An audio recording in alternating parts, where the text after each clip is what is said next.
Hi, I'm your host Vasco Duarte. Welcome to the Scrum Master Toolbox podcast, where we share tips and tricks from Scrum Masters around the world. Every day, we bring you inspiring answers to important questions that all Scrum Masters face day after day. Hello everybody, welcome to our Leading Change episode. Today is Wednesday and we have with us this week Manuele Piastra. Hey Manuele, welcome back. Thank you, it's good to be here. Absolutely. So the conversation was getting quite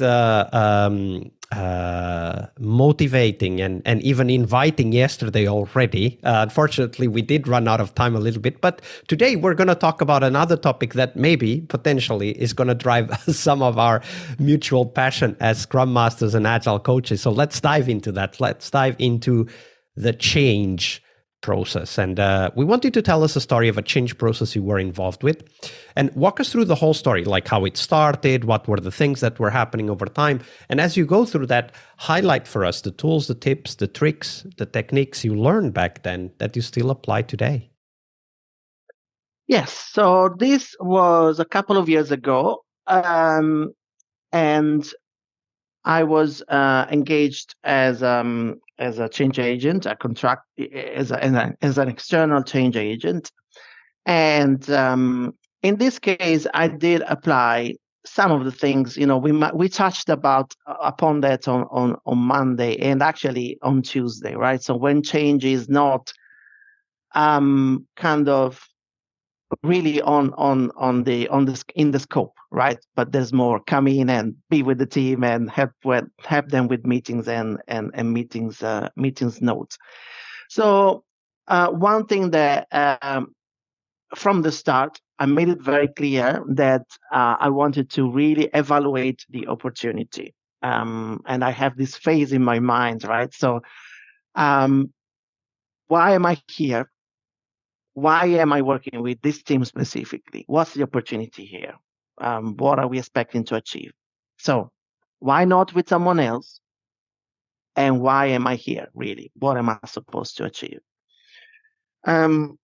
This conversation was done with the sponsor, right? So I thought that this, going through this phase, which in my mind, I see this as one phase of approaching a new engagement, was really key to then start with in the right way with the sponsor and having also their buy-in, because following that phase there was kind of defining the contract. I call it like that, but basically the idea is, okay, as an agile coach in this case, joining the organization and the team, what's expected of me, what's expected of the team, and what's expected of you as a sponsor and stakeholders, right?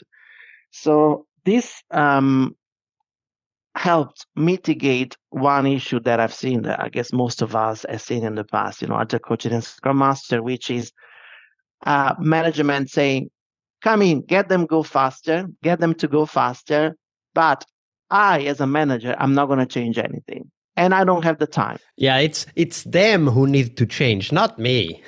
Exactly, right? It's them who need to change. So this was really this, structuring the engagement in this way gave me the opportunity at the start to say, and you, what are you about? What are you willing to change? How much time are you going to put in this? Are you okay shifting your style of leadership, for example, and supporting the team in a different way? Because this is what's going to be required. So once that has been clarified, I did a sort of boot camp with the team. So first of all, I had the manager clearly saying, this person is going to join you with these goals, trying to achieve these high-level goals. And I also, maybe this will make you laugh, but I also put together something that says, as this person joining the team, I'm not a spy. I'm not here to whip you into working harder. I'm not going to measure to feel you that you need to do better. And I'm not here to tell you how to do your job, right? So kind of creating some psychological safety. So I'm joining this team, and I'm going to be part of the team. We're going to wash our dirty clothes, in private. We're going to measure, but we're going to measure for us.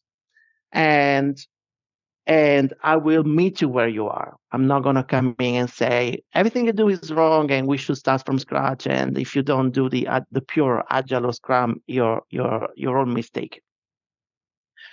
So a clear kickoff with the team. In this case, the team was already formed, so we didn't go through the setting the teams, but kind of a reset, saying, what's going to happen, how are we going to measure that we are going somewhere, and in this case, from the Agile point of view, right? So, because of course the teams, they have their own delivery goals, they have their own business OKRs and stuff, and those, I guess they can be challenged by a Scrum Master and coach, but once agreed, they are for the team. But then one thing that I really was keen on bringing in, and actually it was accepted with enthusiasm, is I want to use a tool to measure how we are maturing towards agility. And it's basically a set of statements that the team is gonna go through in a session, supported by the Scrum Master or the coach. In this case, it was the coach, me. Basically, do you know who your customers are? Agree, not agree. 3 people agree, 7 people disagree. Okay, we have divergent opinions here. Why? That's kind of a conversation starter, right? It's a conversation, yes. So this is not an assessment tool that is done in the dark and the team doesn't even know that they're assessed on this. This is, we're going to check where we are together. Then we're going to decide where we want to be. And then we are going to decide what actions we need to do. So this tool, which by the way, I can even share it. I can give a link to a mural board, and it's absolutely open.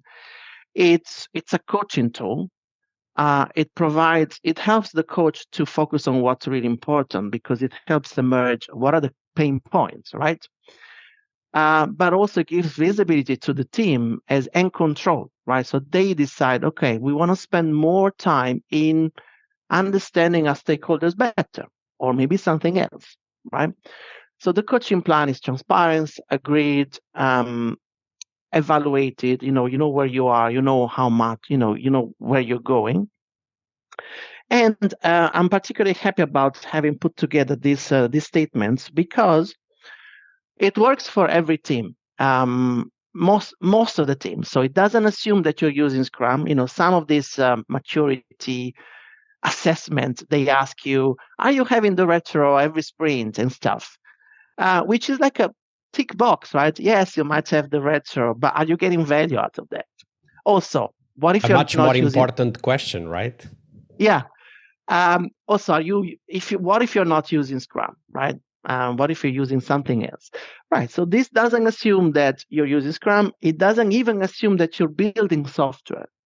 So the questions are really about team dynamics, motivation. Do you feel you have autonomy? Again, as we mentioned yesterday. On Tuesday, yeah. Yeah, it goes back into the 3 factors of from Drive by Daniel Pink, right? Do you have the autonomy? Are you able to be good at what you do and supporting and even getting better at what you do? And do you know why you're doing things? In the end, there are these, and there's an item about psychological safety too.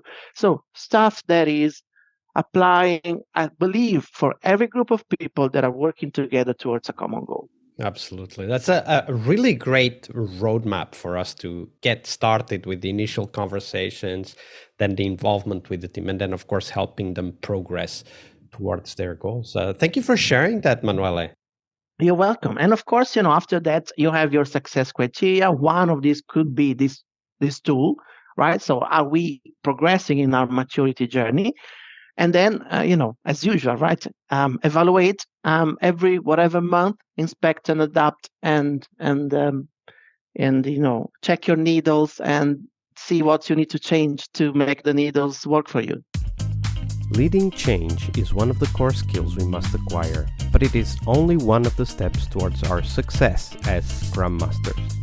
Tomorrow, on Success Thursday, we will talk about how to define success for the Scrum Master role. We'll cover tips on how to measure your way to that position, and most importantly, how to develop that focus on continuous improvement that is as important for Scrum Masters as it is for teams.